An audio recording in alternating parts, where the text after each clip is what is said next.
Welcome to GenX Journeys, the podcast that's all about rediscovering, reinventing, and thriving.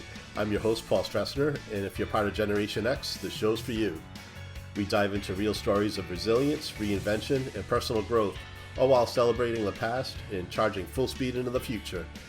Whether it's nostalgia-fueled throwbacks, inspiring conversations, or motivation to help you level up, GenX Journeys is here to remind you your best days are not behind you. They're happening right now, and you're just getting started. So let's get into it. Hey everybody, welcome to a brand new episode of GenX Journeys. I'm Paul Stressner, and before we get started, we'll get back to when I have guests on, I like to bring up a bit of gratitude. And for this week, I was a little behind the scenes. I almost had a disaster last week. I had a very special guest on, Cynthia Locke. So I hope you check out that episode. And I had a great time doing that. And then when I was getting ready to post the episode, I accidentally spilled some kombucha on my laptop. And then all of a sudden, a minute later, I heard a pop and my laptop shut down. and and it wouldn't turn back on, so I was upset. I lost everything because we had recorded. I recorded directly on my laptop on Zoom, so I lost the video, and I at least I had streamed live on Facebook, so I was trying to take something positive out of it. Like I could always uh, record the sound from the episode from Facebook and everything. So we ordered a new laptop and I said, I'll start over again. And then I set it up, and it turns out because I have Windows, everything that I had done on my other laptop that got broken, it all saved into the cloud. So when I put on my new laptop, I gained everything back. So, so I didn't end up losing anything. I had to re-download the software and everything, but all the files I had were saved, so I didn't lose anything. So I was, I knew everything would be okay. I'd figure it out, but it ended up being even better than I thought. So I'm so happy about that. I just feel so blessed that I have everything. And as many of you know, I've been working on a book, but at least I've been saving that in the cloud. But I had a mishap before where it got removed from the cloud. So I've been double backing it up, but now I still have everything. So I'm very grateful for that. So I feel really blessed about that. So, and now I'll introduce today's guest on Gen X Journeys. I'm joined by someone whose story is all about bold transformation and inner awakening. Neal Bakshi is a best-selling author, Banking on Angels, which I've got right here. I don't know how it'll show up on the screen with my background. Yay! And he's also a TEDx speaker, former vice president at Goldman Sachs, who left the corporate fast lane to follow a radically different path, one rooted in healing, alignment, and soulful purpose. And now a spiritual guide and global experience creator, Neal blends ancient wisdom with sharp business acumen to help people shift perspectives, tap into deeper truths, and lead a more intentional lives. Whether he's leading sacred ceremonies and helping high performers realign from inside out, Neal's mission is clear: awaken your inner power and live life on your terms. And I have to say, whether you're navigating a career crossroads, recovering from burnout, or just craving something more, Neal's journey offers a powerful reminder that it's never too late to realign your life with meaning, especially for us Gen Xers who've been playing it by the old rules for a long time. And this conversation might just crack something open for you. So I'd love to welcome to the show Neal Bakshi. Welcome, Neal. Thank you, Paul. Thank you so much for having me on. What a beautiful intro and kind words. I really appreciate it, and I'm grateful to be here. Thank you. Thanks for coming on. And we actually met in person at the Rich Thinking Conference that Mitzi Campbell and Renee V put on. So, and they're Yep, actually last doing that again September. this October. So, yep. So, yeah, so we met. yeah, less than a year ago in September. So yeah, so Yeah. and you were a speaker there, and you actually closed it out. So that's pretty awesome. And I didn't know it at the time when I first sat down. I sat with your dad actually at the at my table, so I was talking to him for a while. So yeah, so first I figured, well, we'll get into to your background and everything. Yeah, like your professional life, your personal life, your I know your mom played a big part in that, and before before you went on to speak, your dad was telling me all about your mom and everything that happened. So yeah, so would you like to, before we get into teaching lessons or anything, you want to get into your backstory so people know where you're from? And yeah, I think a lot of Yeah, people have no of idea, but course, of course. So I grew up in Central Jersey, and I grew up in a spiritual family meditating since the age of 5. And my mom was such a guiding light in my life, my entire life, and even our family. She was the glue of our family, the breadwinner. She was just always happy and joyful, and shared her love with the world, truly anyone she came across. And I'm very blessed to be raised in a good family, and really learning spiritual techniques from a young age, and my family instilling that in me as a core value. And I veered away from that at the age of 12, actually. So my parents did all this work, helping me learn how to meditate every single week, and learning these techniques of meditation. And at the age of 12, I wanted to become an investment banker, which couldn't be probably more polar opposite than meditating. And basically I saw these very wealthy family friends that we had. We'd go to their Christmas parties every year, and I'd see their beautiful houses. I was raised very middle class comparatively, and I would see these like mansions and like fully stocked bars and handing out cigars to everyone, and just it was like such a like beautiful cars, and like I was just like in awe. Tennis courts and pools, and I was like, wow, like I really want this kind of a, excuse me, this kind of a lifestyle as I get older. And they were all financiers and hedge fund managers and managing directors. And I was like, okay, well, that's the way I got to do it. That's what they did. That's what I got to do. So I spent all my time learning finance. I went to NYU, majored in economics and history, and landed my dream job really at Goldman Sachs. And I worked on Wall Street for nearly a decade in total. I became a vice president in investment banking at Goldman, closed over $100 billion of transactions for the firm. And I was really living a beautiful, high flying life that you'd probably see in the movie Wall Street or something like that. And everything was going great until 2020, when my mom went in for a 30-minute outpatient thumb surgery to fix a partially torn ligament and couldn't be aroused after the surgery. She was having she what I believe I think were seizures, and they had to intubate her and rush her to the ER, and she spent roughly 3 weeks on life support before passing on. And it was a total shock. She was totally healthy. She was working. Everything was going as normal as it could, kind of during the beginning stages of COVID. But her health was in great shape, and to have the light of my life really pulled so instantaneously from my life and my family's life was just a complete shock. My dad was in truly complete shock for what I think was probably years, and would just like replay the entire situation from his lens on repeat. He would use the same words, and it was clear that he was like living in this very distinct thought loop of being like waiting in the parking lot for her surgery to be over, and her not coming out for over an hour or something like that, hour and a half. And then the next thing he sees is like her being intubated and rushed to the ambulance. And like I think he was truly in shock. So it was shocking, and it was a really difficult time for me and my family, and picking up all of the pieces from someone who manages the entire household, the finances, mortgage payments, bill payments, and credit cards, and utilities, and finding login passwords, and dealing with insurance companies and providing death certificates and transferring car titles and deeds. And no one gives you a crash course in this like real world 101 until kind of everything falls apart. So it was an intense handful of months.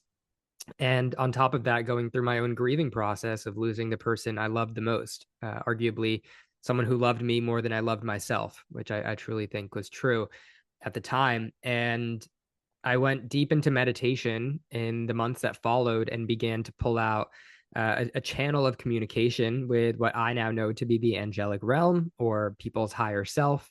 It's all the same. It's all a fractal of source consciousness that we are all part of, this oneness that we are from. And very shortly thereafter, I had a desire to connect with my mom. This was now in mid 21.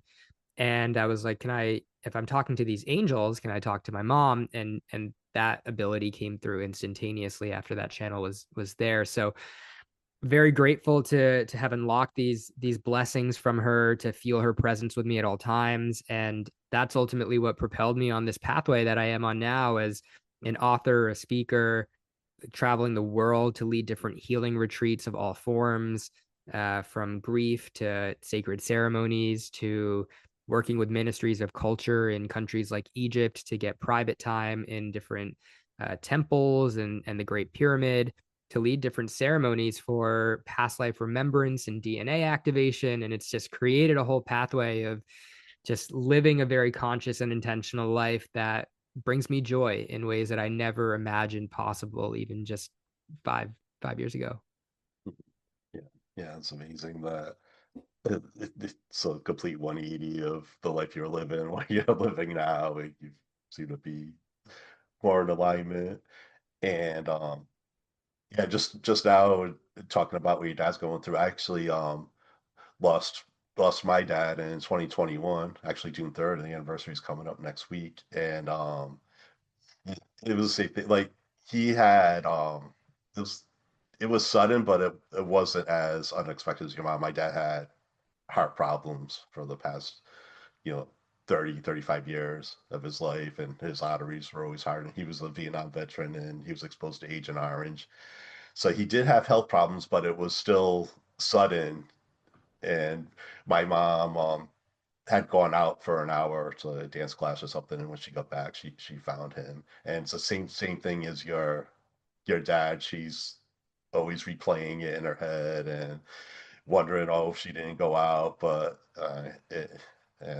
yeah, she struggles with that just like your dad did. And yeah, Yeah. yeah. My So totally relate. condolences, and it's tough. It's no one really teaches you or tells you how to grieve. Hmm. And I've actually learned so much about grief in the past few years since her passing, and all about these indigenous cultures and how they've handled grief for millennia, from the Norse traditions that they stand by this long fire in the longhouse, to the Jewish traditions and cultures, to Italians, to indigenous tribes in South America, and even Mexico, Dia de los Muertos, honoring the dead. And it's I think grief is such an important topic in our world today that not many people really know how to navigate. And I think especially in America and the Western world, they almost tell you like, okay, like you've had your 3 days of family leave or grievance leave Hmm. and get back to work. And it's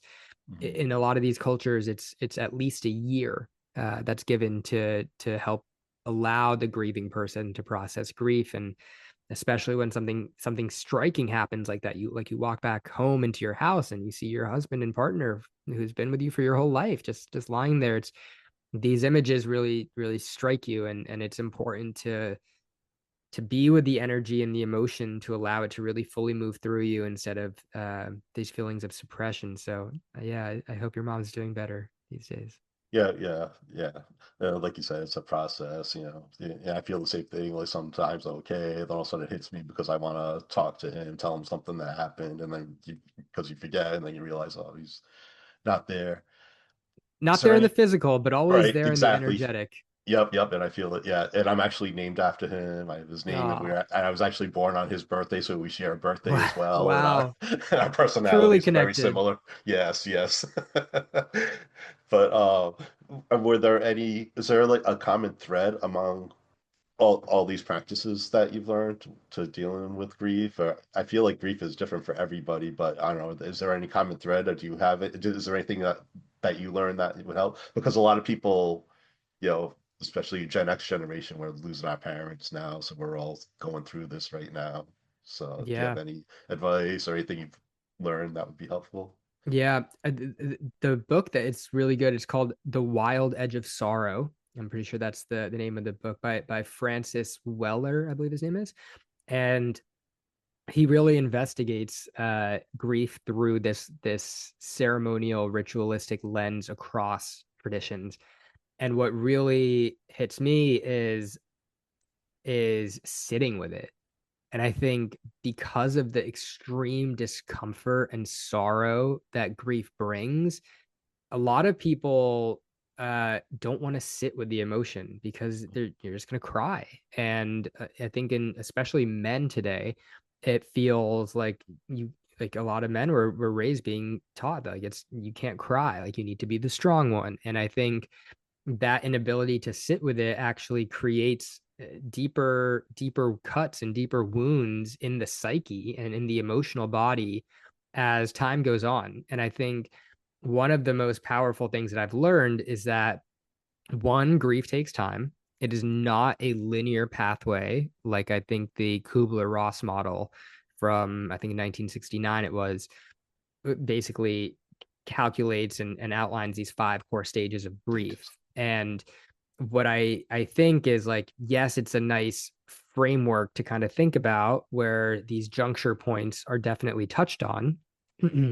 But I think what I've really learned from working with at this point hundreds of people who have gone through grief was that it is not a linear model, and you might like bounce to one end of the spectrum and then completely back, and it's like it's almost like a child, like a 2 year old just like drawing a doodle of just like a line on a sheet of paper that's just like it's all over the place. It's not like a straight curve. And I think being able to be okay with that and sit with that and know that it's all okay is one of the most powerful things, and ensuring that people know that okay, it's been 5 years, it's been 10 years, it's okay to still be grieving because it's a constantly evolving journey and one that I believe really is never over. And a lot of people use the term coping with grief, but I don't think it's coping. Coping is just a way to kind of put a band-aid on it and pull yourself back up by your overalls and keep walking. And I think it's it's rather an integration of grief. It's how do you integrate the fact that this loved one is no longer with you in the physical form into your life.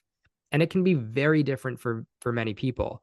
And for me personally, what really helped is knowing that my mom is still there for me in the energetic form. Like she's never left.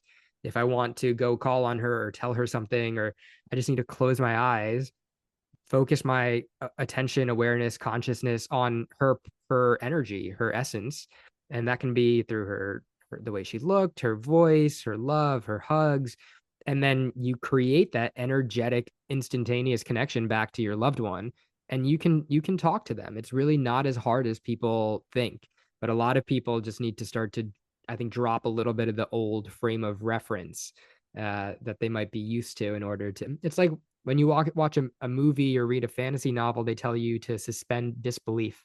And I think we need to do that a little bit more when we think about where our loved ones have truly gone in their energetic form after their physical death. Beautiful.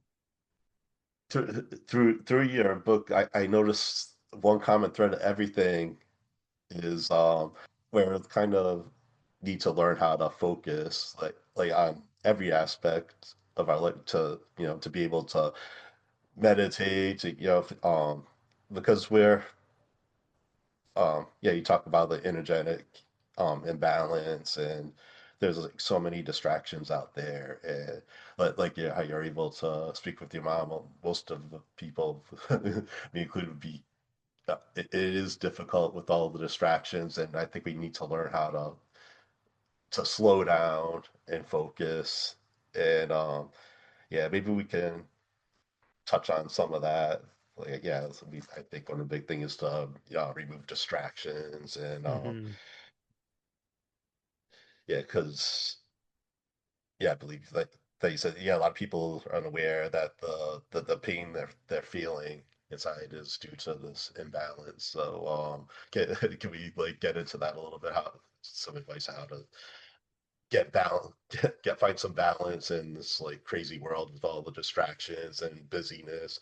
Because I don't have children, unfortunately, and not a family, so I don't have to worry about taking care of other people. But I still I keep myself busy with too many other things. So I need to learn to figure out how to remove things. So if you want. Yeah, I love this topic, and it's one that I've learned has such an interesting perspective when you speak to indigenous tribes and elders and wisdom keepers of these tribes around the world.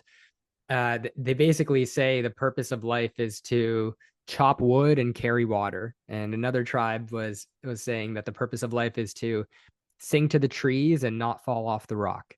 And I think we have made life so complicated for ourselves in in the Western world because we're always striving now for this like the next thing and the bigger thing and the more technologically advanced thing.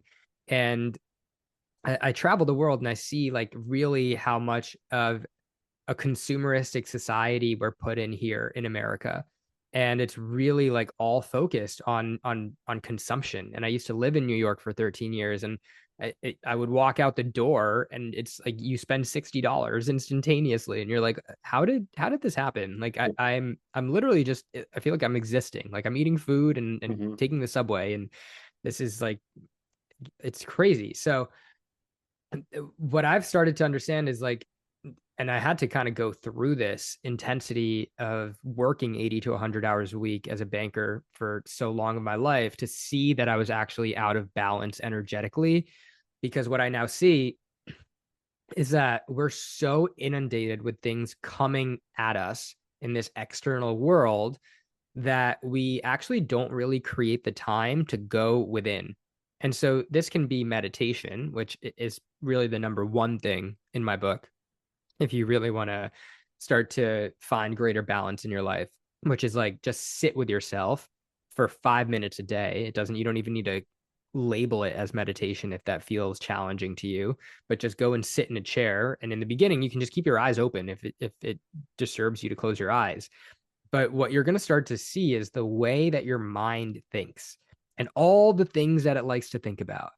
And over time, when you get comfortable to close your eyes and go deeper, you're the person that you see starts to create separation from the one that is doing the thinking. So much like you look in a mirror at the age of 5, 10, 20, 30, 40 plus years old as you get older, well, the physical form that you're seeing is changing form and changing shape. But the one who is looking in the mirror is the same one. And so when you start to realize that, you start to see that as humans, we are a DNA coding that is responding to all of these external stimuli that release a cocktail of chemicals in our brain. But then behind it all is the one with awareness of all of it. And that to me is the the one that we really want to get in contact with when we start to think about living a balanced energetic life. And that's to say, like, even things like journaling practice, that's an introspective practice where you're with yourself. You're taking the thoughts out of your mind and putting them onto paper. Even talk therapy, that's a relatively introspective practice as well. You're taking the thoughts out of your mind, telling someone, putting them into verbal vibration in a room. So we need to create a little bit of that separation from the thought to start to see who we are. And that's why, again, I come back to meditation as really the most powerful way to start to cultivate some of this inner balance, because then we start to see that all of this external noise, oh, we got to go grocery shopping. We have to go to the gym and we have to train for this marathon. We have to take care of the dog. We have to cook dinner today. Like all of these things, yes, we need to do it to subsist and exist. But then we start to see like ways in which we are distracting ourselves. Things like social media, things like dating apps, things like drugs or alcohol, or things like that that might be pulling our attention away from our own inner state of being. These are all ultimately ways that we distract ourselves, and even overworking is a huge one too.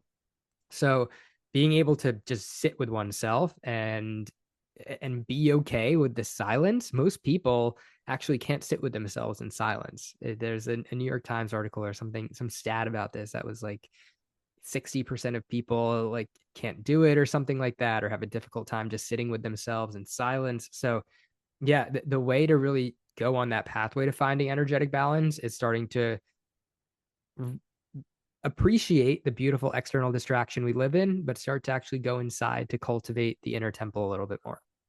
So, I was gonna say it's kind of a stupid question, but like, how do you meditate? You just like you don't do anything. You just like let things come to your mind? Because I always hear people saying they can't meditate, they have ADHD, and kind of like what you just said, they can't sit with their own thoughts. But what is it that is there anything that you need to do to block out, or you just sit there and be and whatever happens, is that considered meditation? Yeah, so there are well, first on the point of people using ADHD as I'll call it a little bit of an excuse. Hmm. There's an amazing psychologist by the name of Gabor Mate, and he actually talks about ADHD as a coping mechanism that has now been labeled as a disorder. But in actuality, it's a coping mechanism that we develop usually as children in response to very strong stimuli. So someone yelling at us or someone reprimanding us, and a way for us to sort of distract ourselves. And then as a result, it starts to evolve and unfold into different ways because we haven't given ourselves a way to understand this coping mechanism. So that's a whole different conversation that I highly recommend the your listeners go listen to this segment from him, Gabor Mate. But in terms of meditation, there's so many different forms and techniques of meditation out there this day and age. So there's transcendental meditation, there's pranayama meditation, there's silent meditation, there's guided meditations, and what I personally do is a form of meditation called Kriya Yoga. It's an ancient psychophysiological method of meditation passed down from yogis over many millennia. It's believed that it goes as far back as the likelihood of Jesus Christ even practiced this form of basically pranayama meditation, which is stands for life force control. So he basically moved the life force in his body by using his breath and different forms of breathing. So we come back now to the essence of spirituality. And the word spirituality actually comes from the Latin root spirare, which quite literally means to breathe. And therefore, spirituality is actually the breath of life itself. And so, the most simple technique of meditation, if for someone who wants to start, and almost every practice of meditation will turn you back to this, is to focus on your breathing. And you'll find that when you start to focus on your breathing, you actually really can't focus on a lot of the thoughts that come to you because you're actually thinking is the process of the mind. The mind will think. And everyone who meditates, oh, my mind keeps running. I keep Hmm. thinking. Well, yeah, that's the point of it. But what your role is to do is to direct that onto your breath. And when you direct your thinking onto your breathing, then you start to go into this very deep state of even Dr. Joe Dispenza talks about this, where you basically get to go into what he calls the quantum field. And things start to dissolve, and this vast ocean of awareness, it's just pure awareness, begins to open up to you. I go to therapy, and the very first time I saw this therapist, she taught me the box breathing. So I do that whenever I feel stressed out. Maybe I should just make it a habit, schedule time just to do that, just Do in it. general. Do it. So Even Navy SEALs do that. Navy SEALs use box breathing to calm themselves. And I think I read also that like snipers in the army use this. It's one of the most powerful ways that you can really come back into yourself, into this like very calm alpha state of mind that these warriors really need to operate in. Hmm. Yeah, so maybe you should explain box breathing to the listeners. Maybe you can explain it better than me, but like I'll breathe out for 4 seconds and then hold it 4 seconds and then breathe in and hold it and then breathe back out. So yeah, I know that that Exactly. helps me a lot. So Exactly. Yeah. Box breathing is it has so many benefits to it. And it really it reduces anxiety. It pulls you down into this calmer alpha brainwave state from your waking beta, high beta energy brainwave state. And it immediately pulls it. So basically what you're doing is you're equalizing your breathing. And a lot of people actually breathe very shallowly into either their chest, or they'll breathe very quickly. And if even if you look at animals in nature, well, like that's how a hare breathes, a rabbit, and they actually have much shorter lifespans. And tortoise, on the other hand, it's like, well, you're moving slowly, you're breathing slower. A lot of the stress and tension that we actually experience in our life is due to unregulated, unconscious breathing. If you start to become a little bit more conscious about your breathing, science has actually shown that that is actually what is connected to greater longevity. And these yogis actually practice reduced breathing exercises. And they've been doing it for thousands of years, where they'll breathe in for a count of 20, they'll hold it for a count of 20, and then they'll exhale for a count of 20. And what you're effectively doing is you're taking one breath a minute. And so when you start to do that and breathe quite consciously, what you're doing is you're actually switching on your parasympathetic nervous system, which is your rest and digest way of living. And when that happens, that's basically signals. You're creating these electrical signals in your mind that then flow through your nerve endings into every organ, that says to your heart, that says to your stomach and digestive system, that says through your urinary system. Okay, we're in a very relaxed state. We actually don't need to send a lot of the energy to a lot of these other organs, because we're now allowing ourselves to calm down. And then what happens as a result is your body doesn't need to run on overdrive. It doesn't need to keep producing energy. It's like, think about, I heard this recently on a podcast. When you put a chicken in the oven, it will start to brown on the outside, right? That's how we know mhm. the chicken's getting cooked. Well, I believe that's the process of glycolysis is what she mentioned. And what we're doing internally actually is the same process is happening to our body internally. As we get older and we put our bodies under this oxidative stress, our bodies are quite literally browning on the inside. They're cooking on the inside. I mean, that makes logical sense. Mhm. And when we basically start to slow down all the processes of the body, we are reducing that rate of internal quote unquote cooking. And so our organs and our functions of the body will start to last longer. And so that's why just even being conscious about breath is a great way to begin to foray into the world of meditation. Now, is this correct? I think I got this from acupuncture. Like breathing out, you're releasing, maybe you're releasing, bad energy or whatever, and then when you're breathing in, you're taking in the good. Because I would have trouble breathing. My acupuncturist would say that I forget to breathe sometimes, which sounds crazy, but I think I subconsciously or unconsciously just hold my breath sometimes, and I'm not letting stuff go. So is there something to that? Yeah. Absolutely. Hmm. Absolutely. I even used to have a mantra to myself, and it was let me see if I can remember. I used this like probably like four years ago. Um it was like breathe out stress, breathe in peace. And I think what so everyone talks about like what's the meaning of life? What's my purpose? In a very simple sense, I believe that the meaning of life is the meaning that you prescribe to it. Whatever meaning that is, it's your choice. You're co-creating this meaning with every breath you take, every action, every habit, every word. And so if you connect that to your own breathing, and that becomes like the mechanism that you tell yourself on your mind, that is exactly what's happening. You create your reality based on your own intention. And intention is what directs energy in all forms. And where attention goes, energy flows. So it's all connected. It's all connected.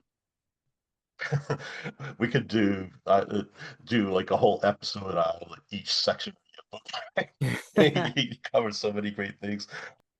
One thing I like to touch on is the because it all has to do with awareness, I think.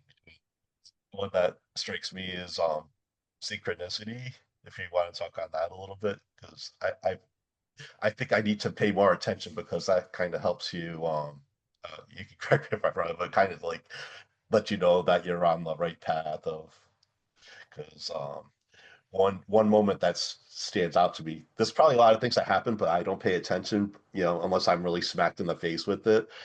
But I'm on a journey to run a race in all 50 states. I call it Journey of the and one of the first states I traveled to was a state four. It was Florida, and I stayed with my parents at that time. And then we checked the flight and everything. And everything was on time. They dropped me off at the airport, and I get there, and then my flight was delayed by 3 hours. And my parents had already left, and I had already checked in the gate and everything. So I'm stuck here, and so I was in the terminal area. That I'm walking around, and I see at one of the restaurants a a high school girlfriend of mine that I haven't seen since I graduated high school, in almost 30 years at that point. Wow. Wow. And actually, no, it was, yeah, was it 30 years? Yeah, I think it was around 30 years at that point. I hadn't seen her in 30 years, and I just happened to catch her. So, and I live in Rhode Island, and she lives in Chicago. And it turns out, so then I was debating whether I should say hi or not because it's been so long. And so then I decided to, and it turns out she lives in Chicago, and her flight was delayed too. So we caught up and everything. And our flights were happened to leave from the same gate too, except mine was a little bit earlier. So it's just crazy how that happened. And then I don't know, it had been 30 years, so I hate to say we made amends, but it was just great connecting. And what are the odds of that happening? That I kind of like got some personal closure with that. And you know we ended up friending each other on Facebook and all that, so that we keep in touch once in a while. But that's just crazy that I'm on this journey, and it's like, yeah, maybe I'm on the right path to do this. So, yeah, can you talk a little about synchronicity? So your example is an awesome example of synchronicity. So the definition of synchronicity is the simultaneous occurrence of two events, or actually it can be multiple events that appear significantly related but have no causal connection. And so for you, that would be the instance of wow, I missed my flight. So, or my flight was delayed. And this gave me then the opportunity to randomly see this. I say random in quotes to quote unquote randomly see this past connection over 20, 30 years later, and then connect with them on Facebook and have this conversation and catch up with them.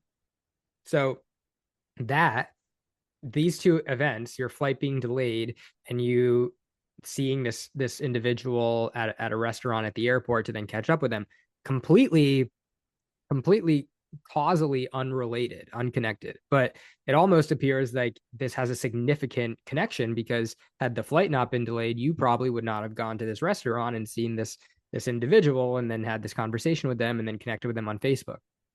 So synchronicity is it's basically, so it was a term that's coined by Carl Jung. He's the father of analytical psychology, Swiss psychologist from, call it the mid 1960s, who really coined this. And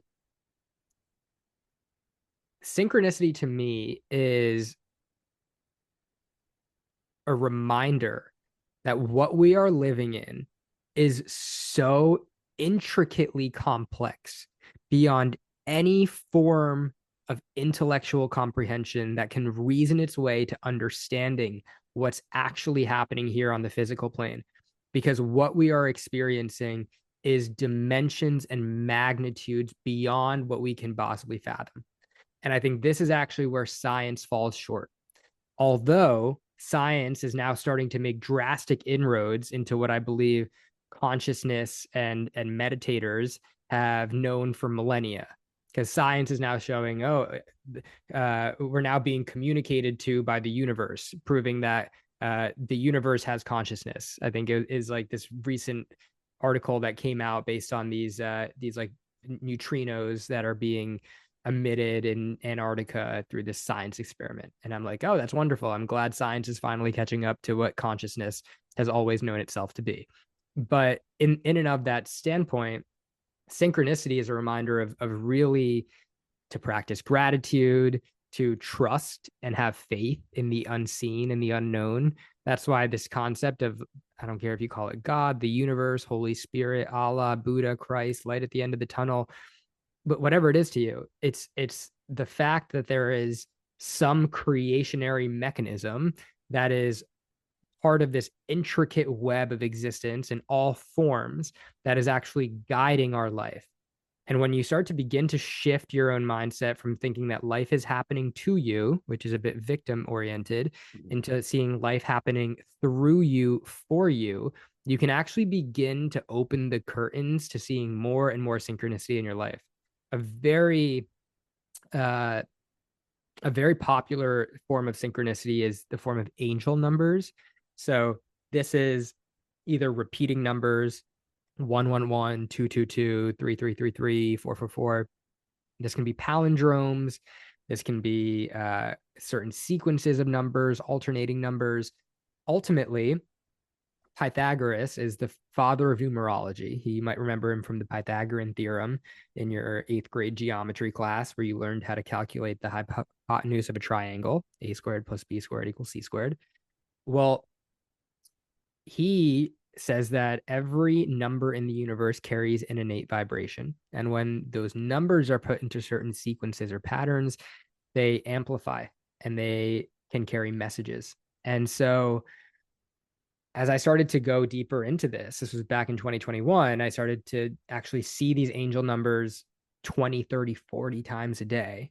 And I was like, my rational banker brain was like, there's something more happening here. I started to go deep into that. And then I started to see people call these angel numbers. And then I started to say, okay, can I communicate back to these angels in numbers? So I would wake up at like 3:33. I would like always like start to basically lean into some of this faith a little bit more. And synchronicity can happen in your mundane everyday. Like you can be thinking of a friend and that friend can text you out of the blue or call you out of the blue.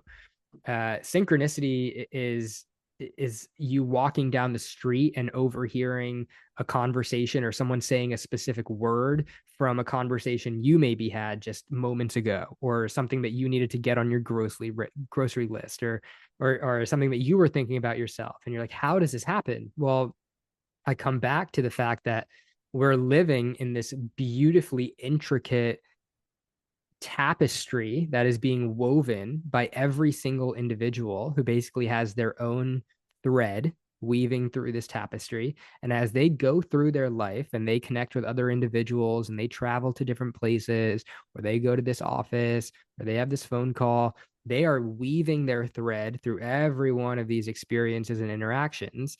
And we are all having this ripple effect on one another, which is where the entire concept of Carl Jung calls it the collective unconscious, but I call it collective consciousness.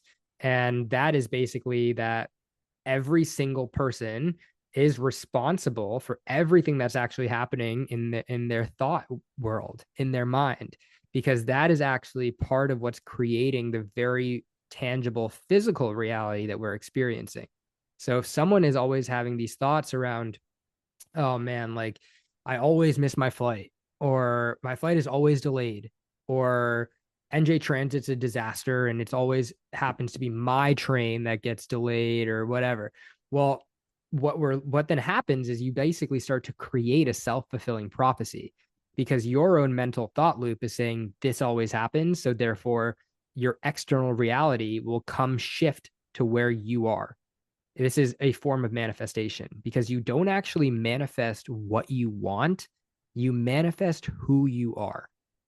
Let's say that again. You don't manifest what you want, you manifest who you are. And that operates through what is called the law of resonance.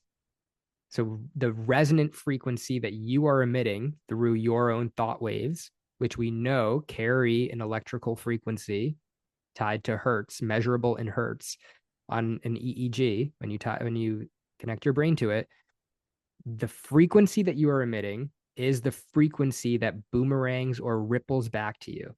And so most people go through their life very unconscious to this. So then they think that the self deprecating jokes that they tell their friends or their colleagues, or the commiserating comments they talk about regarding money and abundance, or choosing constantly the cheapest option because they don't find themselves deserving of the other option, or because they have to save or they don't have enough. You're consistently writing the book of the life that you are experiencing based on those thought patterns, which then seep into the actions and habits that perpetuate your daily existence. Yep. So you basically need to reprogram your mind if if that's And the case. If you're being all negative all the time, bad things are gonna keep happening. Yeah, maybe it goes back to the meditate, trying to, you know, just need to change your mindset. And not only is it never too late, but you can do it right this second. As you're listening to this, you can probably, do some self-talk. Do you have any suggestions on how to start, take that first step to changing your mindset so you can start feeling these things and start seeing yeah, connected? absolutely. Absolutely. And the reason it's important is because once you change that mindset, synchronicity starts to exponentially unfold in your life. And then once you actually pause to notice the synchronicity and you express gratitude for it, the universe then says, oh, Neal's grateful for this synchronicity unfolding. Oh, due to the law of resonance, I will give him more things to be grateful for and more synchronicities to be grateful for. And it literally starts to expand at an exponential rate. And it will lead you on a beautiful path of life that feels genuinely surrendered. And you get to live in that state of flow.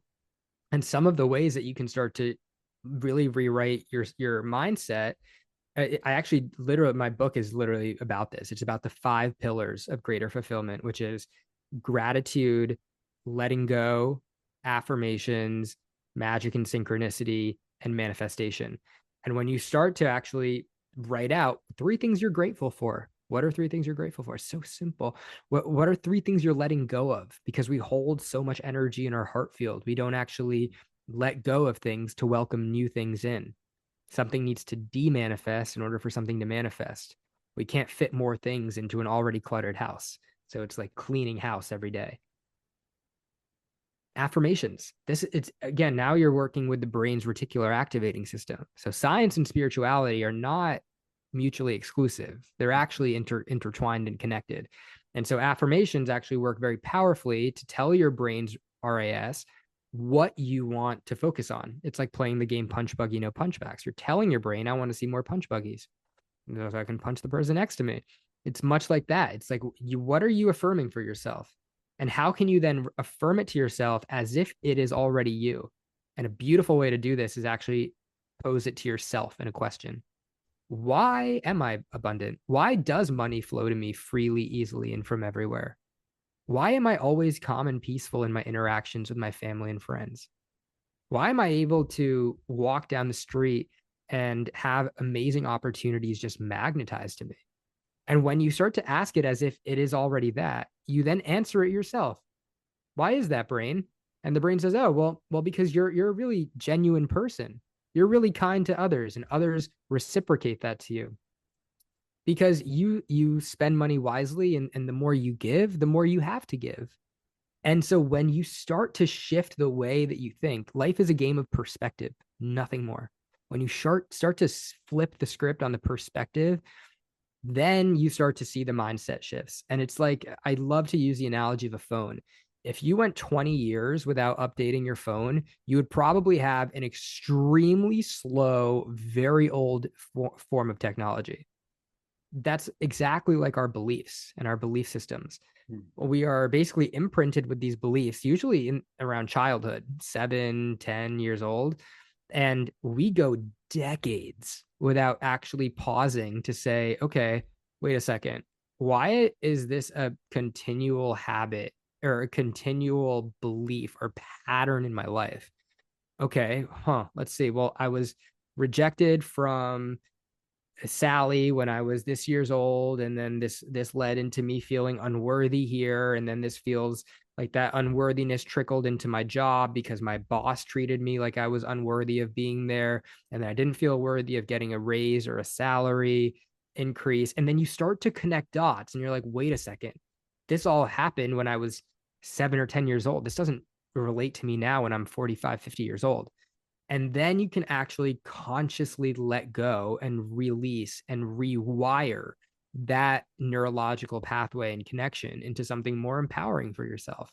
And that's how you create these mindset shifts that then act as completely rewriting your limiting beliefs and rewriting your entire belief system. Yeah, I could totally relate to that because that as I opened the show, that's exactly what happened to me. Even though I thought I lost everything, but I was still grateful that I had Cynthia on. I have an amazing new friend now, and we had amazing connection, and it was a great episode. So I was grateful for that, and I told myself, well, I'll figure it out. I recorded live, so so it's out there, so I'll be able to do something with it. And then all of a sudden, everything it just came easily. Everything was. It's like I never lost anything. It was all right there. There you Yeah. go. And who Yeah. knows if I had a negative attitude about, oh, this always happens, like figures, then I probably wouldn't have that. Something would happen that I wouldn't have had that. So yeah. Life is a mirror. I believe actually even more than that, it can be an instantaneous mirror, but I actually believe more times, more often than not, it's actually a mirror on a time delay. And so what that means is everything that's happening internally and the way that you're putting your energy is actually reflected back to you. And what happens is the reason it's on a time delay is it might not be reflected back to you instantaneously. It might sometimes, but it might actually be 7 years later. And then 7 years later, you're like, oh, why is this all happening to me? It's on, well, you were an angsty teenager, and now that angst as a teenager is coming back to you. And if you're unaware about this, that can continue to perpetuate. And that angst that may be unconscious as a teenager then begins to completely flow down the timeline of your life. But if you can break that and start to just rewrite yourself, you'll probably see that in a handful of years, life will start to give you so many more blessings if you can start to see through the lens of blessings. Yeah. So well, I could be talking to you all day, but I guess have to respect your time. So we're gonna start one. And before we started, you had mentioned that you have another book coming out. So would you like to talk about that? What that's going to be about? Yeah, for sure. So this was a really exciting project I co-authored with my friend Dr. Zora Damani. She and I have created a new form of leadership science that is actually rooted in the chakra energy system. So the energy centers of our bodies. There's 7 core chakras that go from the root all the way up to the crown that are along our spinal column. And each one carries a specific meaning in our life. So the root is about tribal belonging, and as you move higher up, it's the sacral is about emotional connection. The solar plexus is about inner fire and basically self-worth in a way. The heart, love, connection, compassion. So each of these energy centers has a different way in which it shows up in the archetypes of our life. And so we've created a book for leaders.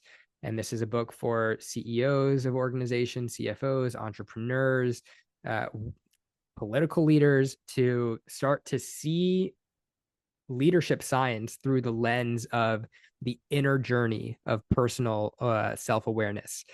And it has very tangible practices and techniques. It talks about how to balance energy very tangibly, talks about masculine and feminine energies, and it's rooted to basically start to create conscious change in the top leadership echelon of the largest corporations in the world, but in everyday life. We are all individual leaders, but really for conscious leadership in business that then trickles through the management all the way up to the board of directors, back down through the employees, through the entire corporation. So then the products, goods, and services that these large businesses are producing, that then we all, as the collective, input into our bodies.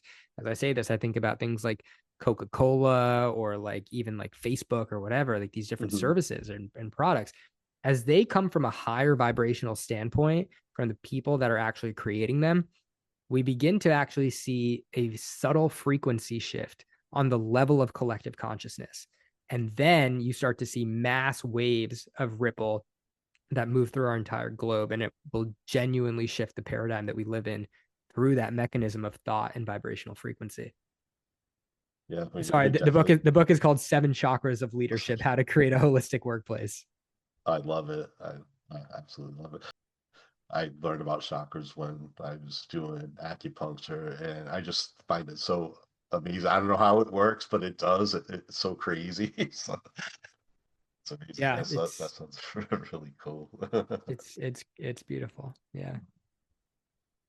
Can people contact you, follow you, get your book? Yeah, you have an amazing website and everything. Get all this Oh, thanks, information Paul. about making on angels. So yes, Yeah, I think it would it's help a all. lot of people out. So yeah, thank you. Thank you. Yeah, that's the goal. My motto is serve the highest good of all, and really come from a place of loving service for all, because it's in that space that we begin to lift each other up. And yeah, you can find me on my website, nealbakshi.com, on Instagram at neal.bakshi. Email is the best place to reach me, neal@nealbakshi.com. I'm most responsive on email. So yeah, I love to hear from people, see what they need, how I can help serve, offer books and guidance and fun experiences around the world. And yeah, it's just truly a joy to be alive, another day upon the planet. Thank you so much. I want to thank you so much for coming on, and like I said, we can like talk all day about so many things. So I really appreciate you so much. I'm glad we met. So Likewise. so Thank much. you so much, Paul. Thank you for having me No, on. and thank you everybody for listening and watching, and then we'll see you next time.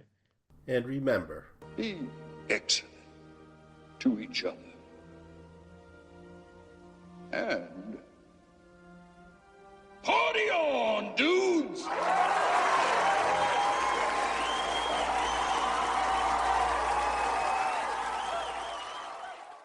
sit, Lizzie, sit. Good dog.